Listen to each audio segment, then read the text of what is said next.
दिल्ली में लंबे समय से चर्चा में रही लैंड पूलिंग पॉलिसी को लेकर राज्यसभा में सरकार ने बड़ा खुलासा किया है। 30 मार्च 2026 को दिए गए जवाब में ministry of housing and urban affairs ने बताया कि ये पॉलिसी 2013 में लागू की गई थी और 2018 में इसमें संशोधन किया गया था, लेकिन इसके बावजूद ये अभी तक पूरी तरह से जमीन पर लागू नहीं हो पाई।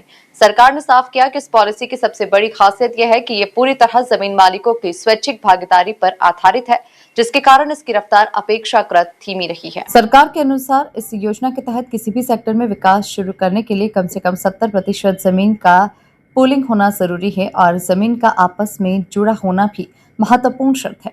इन शर्तों के कारण कई जगहों पर कंसोर्टियम यानी कि जमीन मालिकों के समूह बनाने में देरी हुई है, जिससे पूरी प्रक्रिया प्रभावित हुई।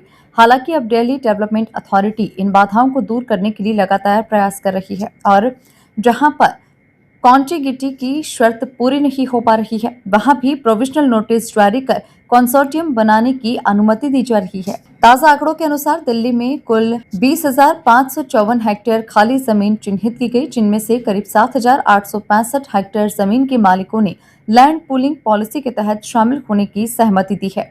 सबसे ज्यादा भागीदारी एन और एल जोन में देखने को मिली, जबकि P1 और K1 जोन में अभी भी भागीदारी काफी कम है। सरकार ने यह भी बताया कि अब तक 16 सेक्टर्स में कंसोर्टियम बनाने के लिए नोटिस जारी किए जा चुके हैं, जिनमें P2 और N और L जोन के कई सेक्टर शामिल हैं।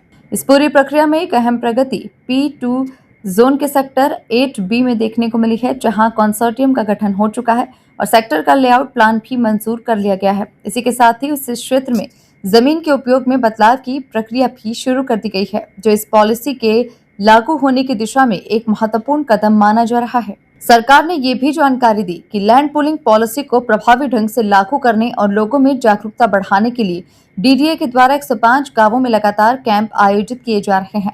इन कैंप्स के माध्यम से जमीन मालिकों को इस योजना के फायदे और प्रक्रिया के बारे में जानकारी दी जा रही है, ताकि अधिक से अधिक लोग इसमें भाग ले सके। हालांकि सबसे अहम बात यह है कि सरकार ने फिलहाल इस पॉलिसी को पूरी तरह से लागू करने के लिए कोई निश्चित समय सीमा तय नहीं की। सरकार का कहना है कि चूंकि ये योजना पूरी तरह से जमीन मालिकों की भागीदारी और सहमति पर आधारित है, इसीलिए इसकी समय सीमा तय करना संभव नहीं। ऐसे में अब ये साफ है कि दिल्ली में लैंड पूलिंग पॉलिसी का काम आगे तो बढ़ रहा है, लेकिन इसकी गति अभी भी कई कारकों पर निर्भर है।